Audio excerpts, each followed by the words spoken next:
있는 사람들과 같이 한번 인사합시다. 메리 크리스마스. 메리 크리스마스. 이거 성탄절입니다. 요한과 야고보의 어머니가 예수님을 찾아왔습니다. 그리고 부탁을 합니다.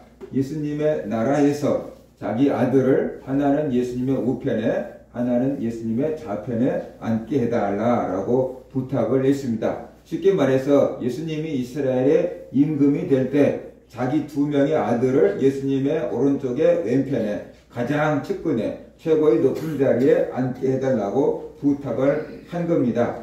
그 말씀을 듣고 예수님께서 말씀하셨습니다. 너희가 구하는 것을 알지 못하는도다.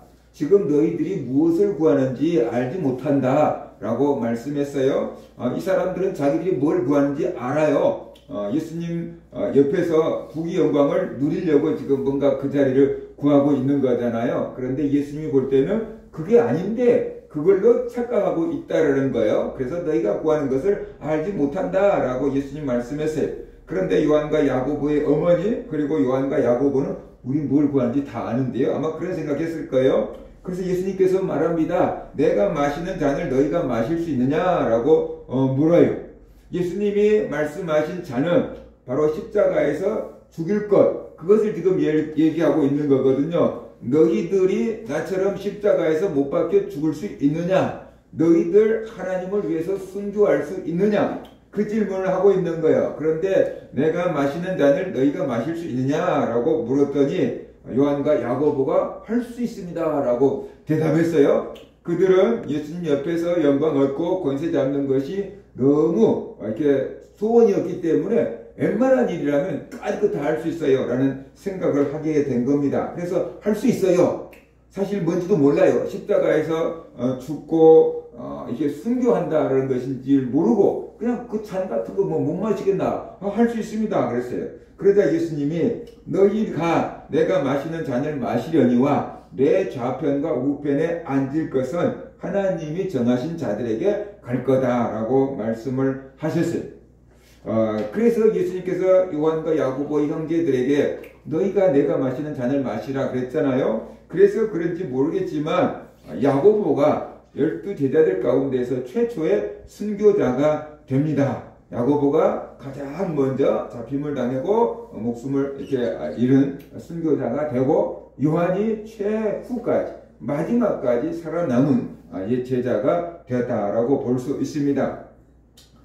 요한과 야고보가 어머니까지 대동해서 이렇게 물밑 작업을 하는 것을 보고 다른 제자들이 화를 냈다라고 성경은 기록합니다. 왜냐 그러면 우리들도 그 자리에 앉고 싶은데 제가 엄마까지 데리고 와가지고 손을 쓰니까 화가 난 겁니다. 내 자리를 빼앗긴 것 같아가지고 분노를 냈어요.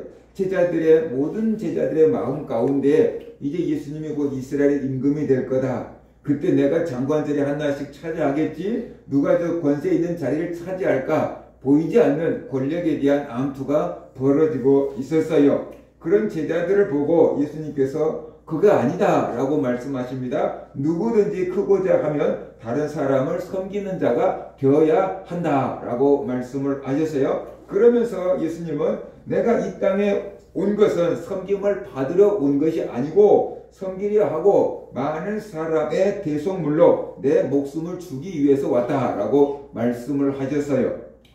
우리는 이 말씀을 통해서 예수님이 이 땅에 오신 목적이 무엇인지 분명하게 볼 수가 있어요. 오늘은 예수님이 이 땅에 태어나신 것을 기념하는 성탄절입니다. 하나님의 아들 예수님께서 왜 이 땅에 오셨을까? 천지 만물을 창조하신 그 하나님이 왜 이 땅에 사람으로 오셨을까 하는 걸 우리가 사람으로 태어나서 사람으로 사니까 뭐 사람으로 온 게 뭐 어때? 라고 생각할 수 있어요. 요즘은 그렇지 않지만 예전에 흑인과 백인은 굉장히 인권에서 차이가 많이 났잖아요. 예를 들어서 백인의 모든 권한을 다 포기하고 흑인들과 같은 자리에서 흑인들과 같이 살아간다고 한다 그러면은 많은 것을 포기해야만 했을 거예요. 바로 하나님의 아들 창조주이신 예수님이 다 하늘의 모든 보좌와 권세와 영광을 내버리고 이 땅에 사람으로 오는 것은 모든 것을 포기해야만 올 수 있었던 거다 라는 것을 우리가 알 수 있어요. 그러면 왜 예수님은 모든 것을 포기하고 이 땅에 사람으로 오셨는가? 그것도 낮고 낮은 자리에 마구간에 태어나셨는가 하는 것이에요. 그것은 우연이 아니고 하나님의 보내심을 받고 이 땅에 오신 겁니다. 분명한 목적을 갖고 이 땅에 오셨어요. 예수님은 분명한 목적을 갖고 이 땅에 오셨고요. 하나님이 분명한 목적을 갖고 이 땅에 보내셨어요. 저와 여러분도 분명한 목적을 갖고 하나님이 이 땅에 태어나게 하신 거예요. 근데 문제는 예수님이 자기가 왜 이 땅에 오셨는지를 알면서 살았고, 우리들은 내가 왜 이 땅에 태어났는지, 내가 어떻게 살아야 되는지 그걸 모르고 그냥 태어났으니까 산다라고 살고 있을 뿐이다 라는 것이, 하나님께서 우리를 만드시고 이 땅에 보내신 데는 분명한 이유와 목적이 있습니다. 그런데 그 분명한 이유와 목적을 찾아서, 쉽게 말해서 사명을 발견하고 그 사명을 추구하면서 사는 사람이 있고, 태어났으니까 사는 거지 뭐. 그렇게 사는 사람이 있고, 세상 사람들처럼 열심히 일해갖고 돈만 벌면 최고지 라고 생각하면서 살아가는 사람이 있을 뿐이다 라는 것이, 분명히 우리가 이 꽃을 키우는 사람들이 꽃을 키울 때도 어떻게 돼요? 판매할 것, 어떤 좋은 자리에 가서 축하해 줄 것을 이게 생각하고 꽃을 키울 거 아니냐 그 말이죠. 마이크를 만들 때도 이런 강연하는 자리에서 이렇게 소리를 증폭시켜서 많은 사람들이 들을 수 있게끔 하려고 마이크를 만들었을 거 아니냐라는 거죠. 사람들이 뭔가를 만들 때도 분명한 목적을 갖고 만듭니다. 하물며 하나님이 사람을 만드실 때 아무런 목적도 없이 그냥 만드셨겠느냐라는 거예요. 분명한 이유와 목적을 갖고 만드신 거예요. 그것도 소중한 이유와 목적을 갖고 우리를 만드셨고 이 땅에 태어나게 하신 거예요. 그런데 우리는 그 하나님의 의도를 알지 못하기 때문에 그냥 사는 겁니다.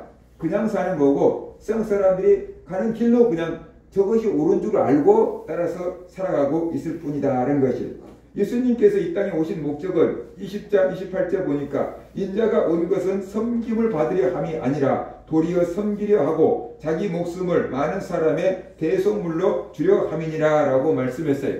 이 말씀을 통해서 예수님이 이 땅에 오신 목적을 두 가지로 얘기하고 있어요. 첫 번째로 우리를 섬기러 오셨다라는 것이, 예수님이 이 땅에 오신 것은, 세연아 뭐하러 오셨다고? 예수님이 이 땅에 오신 것은 뭐하러 오셨다고?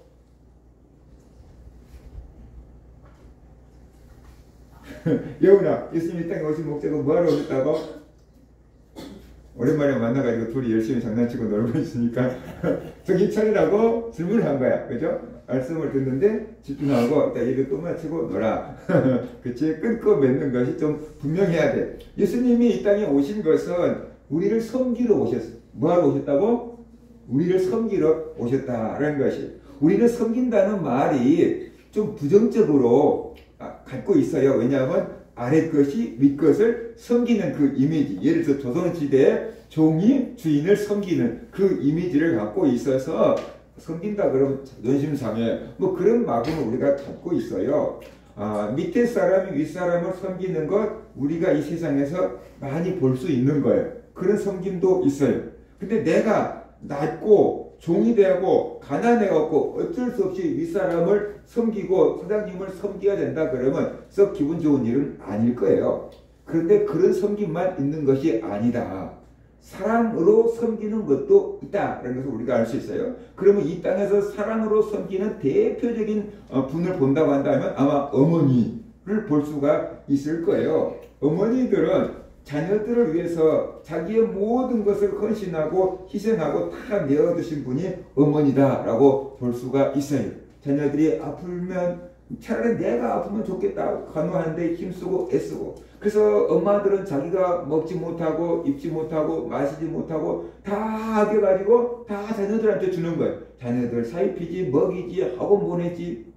엄마 아빠들은 자기들 것 안 사고 오직 애들 것 다 이렇게 헌신하고 희생하고 하는데, 엄마가 애들보다 낮아서 어쩔 수 없이 섬기는 겁니까? 그건 아니잖아요.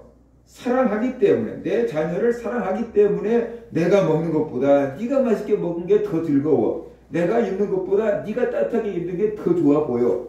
그죠? 내가 잘 되는 것보다 네가 열심히 공부하고 행복하게 편안하게 잘 사는 게 내 소원이야. 그러면서 열심히 학원 보내고 그런 거잖아요. 공부 가르치고 그런 거잖아요. 그러니까 이 땅에서 어머니가 자녀들을 섬기는데, 낮이고 밤이고 자녀들을 섬기는데 정말로 지극정성인데, 어머니가 자녀들보다 낮아서 섬기는 거냐라는 거예요. 그것은 아니에요. 사랑하기 때문에 섬기는 거예요. 자다가도 애들이 부르면은 일어나서 가서 귀찮지만 뭐 해주는 거, 그게 엄마잖아요. 사랑하기 때문에 그렇게 섬기는 거다. 그러면서 우리가 알아야 된다는 것이 바로 예수님도 그렇습니다. 예수님은 우리를 섬기러 오셨어요. 우리보다 낮아서 우리를 섬기러 오신 게 아니고 우리를 사랑하기 때문에 우리를 섬기러 오셨다. 그래서요, 내가 낮고 가난해서 어쩔 수 없이 다른 사람을 섬긴다 그러면 섬겨도 억지로 하고 마지못해서 하고 기쁨이 없어요. 그런데 내가 사랑해서 섬기면 어떻게 돼요? 기쁜 마음으로 할 수 있다라는 것이. 예를 들어서 그 임민희 성도가 유진이를 위해서 백화점에서 와 너무 예쁜 옷이 있어, 우리한테 딱 맞겠다, 그래가지고 이 옷에 딱 돈을 주고 샀어. 그러면 이거 가져가서 입혀봐야지, 입혀보면 얼마나 예쁠까. 그 막 즐거운 마음으로 와서 막 입혀볼 거예요. 그리고 입었을 때 애가 막 좋다고 엄마 감사해요 그리고 끌어안고 막 뽀뽀라도 해주고 그러면 돈 쓴 게 전혀 안 아깝고 섬기는 게 전혀 억울하지 않고 막 기쁘고 감사해서 막 섬기게 될 거예요. 그게 사랑하기 때문에 그런 반응이 나오는 거예요. 내 돈을 쓰면서도 기쁜 거고, 내가 다른 사람을 위해서 시간을 쓰면서도 행복한 거고, 내 먹을 것 쟤한테 대신 이렇게 그냥 양보하면서도 내가 배부른 것, 그것이 사랑이기 때문이다라는 것이에요. 그래서 예수님은 자기가 죽어주면서까지 우리를 살리고 싶었던 거예요. 그것이 예수님의 기쁨이 되었던 거예요. 그러지 않겠어요? 가끔씩 뭐 중국 수촨성 같은 데서 지진이 일어났을 때 그 엄마가 아기를 안고 죽었어요. 건물더미 속에서 엄마가 아기를 안고 죽었는데 그 건물이 무너졌으니까 얼마나 많은 시멘트와 물건들이 그 위에 쌓였겠습니까? 그런데 엄마가 애를 딱 끌어안고 이렇게 버티고 죽어서 그 시신이 다 굳어버렸는데 엄마 밑에서 애가 숨쉬고 살고 있어요. 구조됐잖아요. 그러니까 엄마가 그 아기를 살리기 위해서 자기 배 밑에다가 놔두고 자기가 죽는 순간까지 그 무거운 그 건물 더미를 다 바치고 있었던 거예요. 애가 숨을 쉴 수 있는 공간을 만들어 준 거예요. 그래서 그 애가 구출됐어요. 자, 그 애기는 막 1살도 안 되는 애기였는데 그 애기가 나중에 자라서 철이 들고 유치원에 갈 정도 되면은 물어볼 거 아니에요. 우리 엄마는 어디 있어요? 뭐 아빠한테나 친척한테나 우리 엄마는 어디 있어요? 왜 딴 사람들은 다 엄마가 있는데 나는 엄마가 없어요? 물어볼 수 있죠. 그러면 누군가가 신문에 난 기사를 보여주면서 네가 아기 때 이런 일이 있었단다. 근데 니네 엄마가 너를 살리기 위해서 이렇게 네 엄마가 돌아가시고 그렇게 니를 살렸단다 라는 것을 설명해 준다면 그 애가 그의 말을 이해할 수 있고 철이 들어서 이해할 수 있을 정도라고 한다 그러면은 자기가 기억도 안 난 엄마가 얼마나 고맙고 얼마나 감사하겠습니까? 그렇잖아요? 그런데 그 엄마는 이 애를 살리기 위해서 기꺼이 자기 목숨을 희생한 거예요. 그러면서 억울하다고 생각하지 않고 나는 죽어도 좋으니까 너만큼은 살아라. 그게 엄마 마음 아니었겠습니까? 그게 사랑 아니었겠습니까? 바로 그런 마음으로 예수님께서 우리를 위해서 자기 목숨을 대속물로 주기 위해서 오셨다라고 말하고 있어요. 그래서 예수님께서 이 땅에 오신 두 번째 목적은 자기 목숨을 많은 사람의 대속물로 주기 위함이다 라고 말씀했어요. 대속물이 뭐냐 그러면은 예전에 이스라엘에 그런 풍습이 있었어요. 이게 부모가 이렇게 돈을 빌려서 썼는데 가난해가지고 빚을 못 갚은 거예요. 앞으로 도저히 못 갚아요. 그러면은 그 집에 있는 자녀들이든 누구든지 종으로 데려가요. 그래서 우리말로 하면 머슴처럼 그냥 돈 안 주고 시켜 먹는 거예요. 빚을 못 갚으니까 대신에 아들을 종으로 데려간다. 종이 아니에요. 그냥 노예로 데려가 버리는 거예요. 만약에 이 부모가 자기 자녀가 노예로 팔려갔으면 열심히 일하고 돈을 벌면 어떻게 돼요? 이제 가서 그 빚을 다 갚고 내 아들 몸값을 다 내고 이 아들을 되찾아올 수 있는데 이것이 대속이었고 대속물이었던 거예요.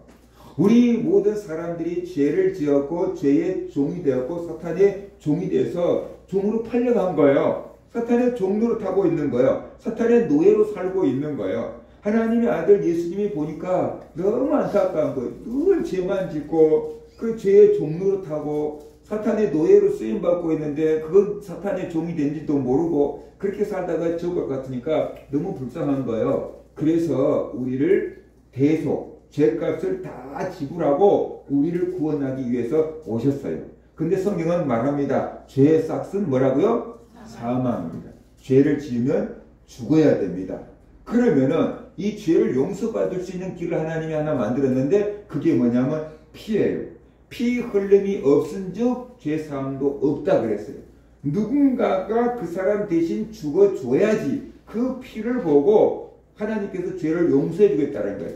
죄의 싹은 사망인데 내가 죽어야 되는데 누군가가 내 대신 죽어주었기 때문에 누군가가 네 죄값을 다 치워줬으니까 내가 너를 용서하마. 하나님께서 그렇게 용서하신다는 거예요. 그래서 구약시대면 사람이 죄를 지면 양이 그 사람 대신 죽었고 송아지가 그 사람 대신 죽었어요. 그래서 하나님께서 그 양의 피와 송아지의 피를 보고 그 사람이 이스라엘의 죄를 용서해 주신 거죠. 그런데 내가 죄를 질 때마다 송아지가 죽어야 되고 양이 죽어야 돼요. 그래서 하나님의 아들 예수님이 이 땅에 오셔서 자기 목숨을 드린 거예요. 그래서 십자가에서 못이 박혀서 물과 피를 다 쏟으신 거예요. 우리의 모든 죄를 대신 지고 가마. 그래서 세례 요한이 예수님을 보고 보라 세상 죄를 지고 가는 하나님의 어린 양이로다 그랬잖아요. 그래서 예수님이 세상 사람들의 모든 죄를 대신 지고 십자가에서 못 박혔고 물과 피를 다 쏟으신 겁니다. 그리고 죽으신 겁니다. 하나님은 이제 그 예수 그리스도의 피를 보고 우리의 모든 죄를 다 없다고 용서해 주시는 거예요. 죄값을 다 지불했다고 용서해 주시는 거예요. 내가 어마어마한 빚을 졌는데 아빠가 와가지고 그 빚을 다 갚아줬어요. 그럼 이제부터 나는 자유잖아요. 얼마나 행복해요. 그래서 예수 그리스도를 믿을 때 참 자유를 얻게 되고 사탄으로부터 해방이 되게 되고 죄의 종에서 해방이 되게 된다라는 것이죠. 이렇게 예수님은 자기 목숨을 죽음으로 내어주고 그 목숨값으로 우리를 살리기 위해서 오셨다라고 말씀을 하고 있습니다. 예수님께서 우리의 죄를 위해서 대속물로 자기 목숨을 내놨는데 그게 바로 십자가였다라는 것입니다. 십자가에서 죽으심으로 우리를 죄에서 구원했는데 십자가에서 죽으실 때 예수님이 이렇게 말씀하셨잖아요. 다 이루었다 그랬잖아요. 다 이루었다.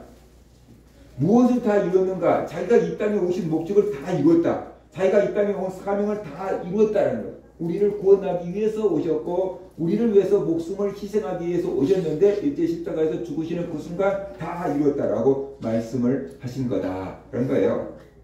자, 예수님이 저와 여러분의 죄를 다 짊어지고 십자가에서 피 흘려 죽으셨어요. 이제 하나님은 우리의 죄를 용서할 모든 조건이 다 갖춰져 있어요. 어떤 사람만 용서를 받느냐라는 거죠. 그 예수님을 나의 구주로 믿는 사람들. 예수님이 나를 위해서 죽으셨고 나를 위해서 살아나신 나의 구세주입니다 라고 영접하고 믿는 사람들의 죄만 용서해 주신다는 것. 믿는 사람들에게만 효과가 있어요. 안 믿는 사람에게는 어떻게 돼요? 효과가 없어요. 믿는 사람에게만 그 죄사함의 효과가 나타난다. 그래서 예수를 믿으라. 그러면 모든 죄를 용서받고 구원을 받는다라고 이렇게 가르치게 만드셨다. 그래서 우리가 알아야 됩니다. 예수님이 이 땅에 오신 것은 부귀와 명예와 영광을 입기 위해서 오신 것이 아닙니다. 십자가를 지기 위해서 오신 겁니다. 십자가에서 못 박혀서 죽기 위해서 오신 겁니다. 예수님이 이 땅에 오실 때 태어날 때부터 살기 위해서 오신 게 아니고 죽기 위해서 오신 거예요. 그것이 예수님의 목적이었어요. 왜 십자가에 못 박혀서 죽기 위해서 태어나셨습니까? 예수님의 죽음을 통해서 우리를 죄에서 구원하기 위해서 오신 것입니다.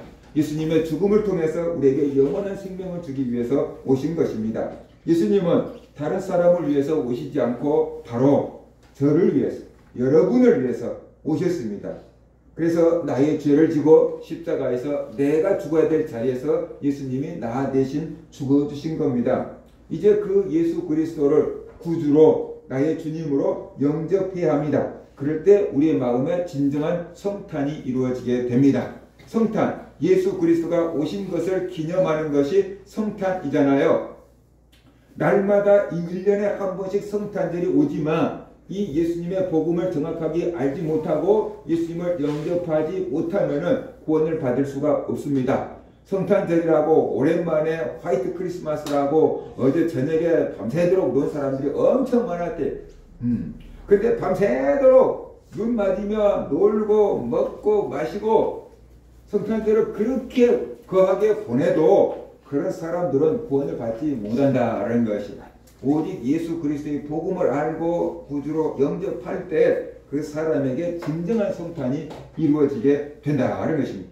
예수님을 내 마음의 구주로 영접해야 합니다. 그럴 때 우리의 모든 죄를 용서받게 됩니다. 예수님을 마음의 구주로 영접해야 합니다. 그럴 때 영원한 생명을 얻습니다. 예수님을 구주로 믿어야 합니다. 그럴 때 하나님의 자녀가 되고 천국 백성이 되고 그럴 때 천국에 들어가게 된다라는 것이에요. 예수님이 십자가에 못 박기 전에 제자들과 함께 마지막 만찬을 식사를 하셨습니다. 예수님이 떡을 떼어서 제자들에게 주시면서 말씀하셨습니다. 받아 먹으라. 이것은 너희를 위한 내 몸이다 라고 말씀하셨어요. 그리고 포도주를 주면서 받아 마시라. 이것은 죄사함을 얻게 하려고 많은 사람을 위하여 흘린 바 나의 피 곧 언약의 피니라 라고 말씀을 하셨습니다. 예수님은 마지막으로 제자들과 함께 식사하면서 그 식사도 그냥 배고픔을 채우기 위해서 밥을 먹는 게 아니고 그 속에 하나님의 엄청난 메시지를 담은 식사를 하신 겁니다. 그래서 이제 다음날 예수님께서 십자가에서 못 박혀서 살이 찢길 것을 상징적으로 떡을 떼어서 제자들에게 주면서 받아 먹으라. 이것은 너희를 위한 내 몸이다 라고 말씀했어요. 이 떡을 가지고 이 떡은 내 몸을 상징한다. 그 다음에 포도주를 주면서 이것은 너희를 위해서 흘린 내 피, 언약의 피를 상징한다 라고 주신 겁니다. 예수님이 십자가에서 손과 발이 못이 박히고 머리에 가시관을 쓰고 피 흘리는 것, 그것을 상징적으로 빨간 포도주로 상징적으로 주면서 받아 마시라. 이것은 너희를 위하여 흘린 바 나의 피다 라고 말씀을 하셨습니다. 그래서 예수님이 다시 오실 때까지 이것을 행하여 예수님을 기념하라 그랬어요. 이것을 우리는 성찬식이라 그래요. 우리는 이 성찬식에 이게 빵을 먹고 포도주를 마시는데 이걸 배부르게 먹는 게 아니에요. 제가 처음에 예수 믿고 성찬식에 참여하니까 뭐 주려면 빵을 하나를 주더라더니 무슨 소품만한 것을 주고 한 입그릇도 안 되는 것을 주고 이걸 먹냐라고 하는데 배부르려고 먹는 게 아니고 예수님의 몸을 상징한다라고 하는 그 믿음으로 먹는 것입니다. 포도주도 취하려고 먹는 게 아니고 이것이 나의 죄를 위해서 흘리신 예수님의 피다. 그 믿음을 가지고 우리가 먹는 것입니다. 그래서 예수님이 나 대신 십자가에서 죽어주신 그 사건을 기념하고 예수님의 죽으심으로 나에게 영원한 생명이 들어왔다라는 것을 다시 한번 확인하기 위해서 우리가 성찬식을 하게 된다라는 것이. 그래서 오늘 우리가 성찬식을 할 텐데 여러분이 떡을 먹으면서 그리고 포도주를 마시면서 이것은 예수님의 몸이다. 이것은 예수님의 피다. 그것을 믿고 먹어야 되는 것이에요. 이것은 그냥 떡이고 그냥 포도주예요. 근데 거기에 상징적인 의미를 담는 겁니다. 이것은 예수님의 몸을 상징한다. 이것은 예수님의 피를 상징한다. 그것을 먹고 마셨어요. 그러면 이제 우리가 믿음 안에 볼 때 예수님이 누구 안에 있는 겁니까? 내 안에 있는 겁니다. 여러분 예수 그리스도를 믿고 성령이 여러분 안에 계십니다. 그런데 잘 안 느껴지잖아요. 그런데 오늘 성찬식을 하면서 떡을 먹고 포도주를 마시면서 이제 예수님의 몸이 내 안에 들어왔고 예수님의 피가 내 안에 들어왔다. 예수님이 내 안에 살아계신다. 그것을 느끼라는 것이에요. 코로, 입으로, 몸으로 느끼라는 것이. 그래서 예수님이 내 안에 계시고 나도 예수님 안에 있다. 믿음 안에서 예수님과 나는 이제 하나가 되었다라는 그런 믿음을 갖고 살게 하는 것입니다. 그것이 성찬식입니다. 예수님이 오실 때까지 이것을 행하여 예수님을 기념하라고 했습니다. 우리 오랜만에 코로나를 지나고 성찬식을 행하는데 이런 의미를 알고 여러분이 성찬식에 참여할 수 있기를 바라고, 성탄절을 맞이해서 예수님이 이 땅에 왜 오셨는가 그 의미를 분명히 알고 예수님을 구주로 믿는, 그래서 우리 영혼의 진정한 성탄이 이루어지는 그런 성도들 되시기를 주의 이름으로 축원합니다. 기도하겠습니다. 하나님 아버지,